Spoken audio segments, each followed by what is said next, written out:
beaucoup de questions sur comment déterminer le type de cheveux. Et le type de cheveux, c'est quelque chose qu'il faut vraiment savoir si tu veux vraiment prendre soin de tes cheveux. Si tu veux avoir des cheveux qui sont bien hydratés, si tu veux avoir des cheveux qui sont bouclés, si tu veux avoir de longs cheveux, tu dois savoir ton type de cheveux. Alors aujourd'hui, je vais t'aider à déterminer ton type de cheveux. Alors pour déterminer ton type de cheveux, tu as besoin de savoir 4 éléments bien spécifiques. C'est vrai qu'on va parler de 5 éléments spécifiques dans cette vidéo aussi, mais tu as vraiment besoin de savoir les 4 premiers parce que c'est les plus importants.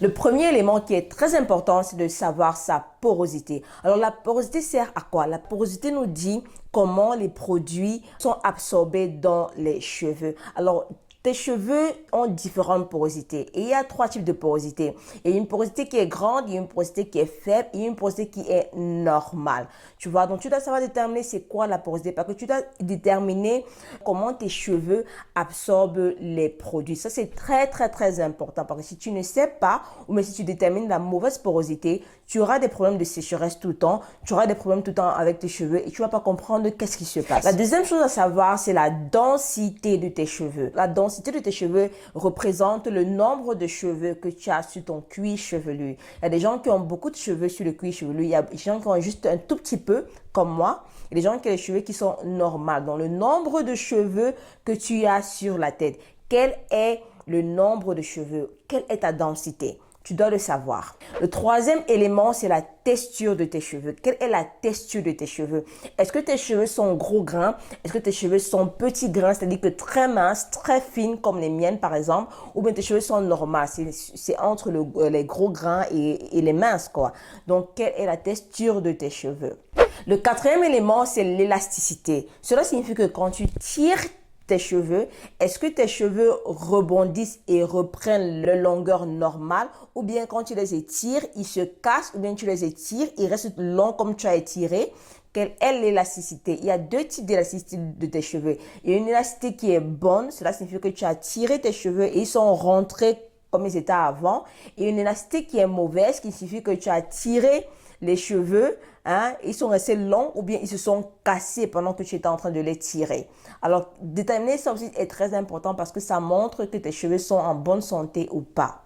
Alors, le 5e élément ainsi que je ne veux pas trop parler, c'est le type de boucle que tu as. Parce que tout le monde n'a pas le même type de boucle. Il y a souvent des gens qui me disent comment je fais pour avoir les mêmes boucles que toi. Alors, tu ne peux pas avoir les mêmes boucles que moi.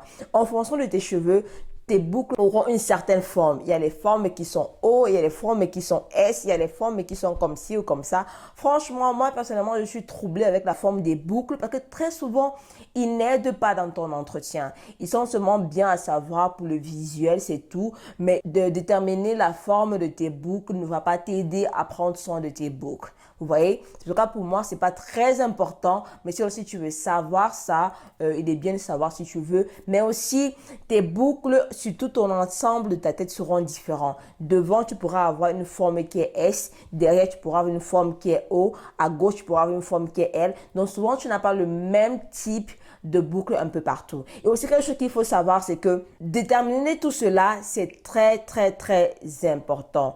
Et des fois, ne cherchez pas trop à déterminer cela pour les petits enfants, les petits bébés qui viennent de naître, parce que ce n'est pas du tout nécessaire. Ils sont encore en train de grandir, leurs cheveux sont encore en train de se former, donc ce n'est pas nécessaire de faire ça pour les petits bébés. Quand ton enfant a peut-être 3 à 4 ans, c'est là que tu peux peut-être chercher à déterminer son type de cheveux. Alors, on se voit à la prochaine vidéo où on parlera de la porosité du cheveu.